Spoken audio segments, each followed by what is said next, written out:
Chers amis, nous nous retrouvons pour une nouvelle semaine d'apéritif théologique avec les pasteurs François Bergougnon et moi-même James Woody.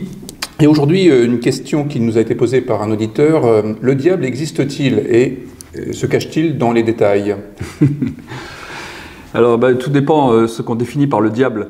On a un peu tendance, je crois, avec le diable, à toujours vouloir reporter la faute sur les autres. Quand quelque chose se passe mal dans nos vies, c'est toujours la faute de quelqu'un d'autre.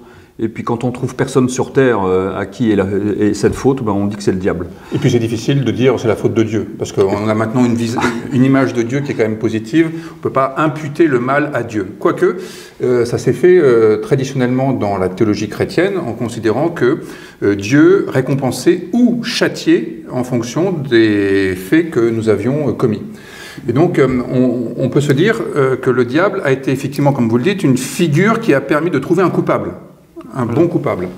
Peut-être qu'il faut aussi distinguer le fait qu'il y a dans les textes bibliques deux figures qui sont deux figures négatives et qui ne sont pas tout à fait les mêmes. D'un côté, le Satan, le Shatan en hébreu, et puis diable, diabolos. Le Satan qui accuse. On le trouve par exemple dans le livre de Job. Il accuse Job de ne pas être en fait un bon croyant, d'avoir un intérêt personnel, mais de ne pas croire pour rien, on pourrait dire. Et puis le diable, c'est celui qui divise. Diabalein en grec, c'est jeter de part et d'autre, c'est diviser. Et il faut aussi peut-être distinguer dans le diable, dans cette figure du diable, la figure du mal qui fait qu'il y a des choses qui se passent mal dans nos vies, mais il y a aussi la figure de la tentation qui est intéressante, qui apparaît dans les évangiles, notamment lorsque Jésus se trouve dans le désert et qu'il est tenté. Ce diable représente finalement toute la difficulté que l'on a à mettre en œuvre certains concepts, certaines envies.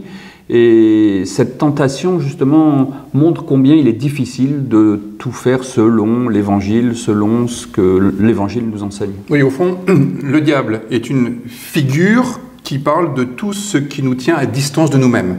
Tout ce qui met une distance entre ce que nous pourrions faire et ce que nous faisons effectivement. Ce que l'apôtre Paul nomme le péché par ailleurs. Et le diable, c'est une façon de résumer au fond tout ce qui nous empêche d'être en harmonie ou d'être en phase entre le discours et les actes, par exemple. Ce n'est pas forcément un personnage quelque part qui aurait de mauvaises intentions, mais c'est une façon de rassembler tout ce qui nous empêche ou tout ce qui nous tente et tout ce qui nous retient de pouvoir accomplir notre vocation, par exemple. Et d'un point de vue théologique, tout ce qui nous empêche d'être en relation avec Dieu, finalement. Et bien voilà pour ce premier apéritif théologique. Nous vous donnons rendez-vous à demain. À demain. Au revoir.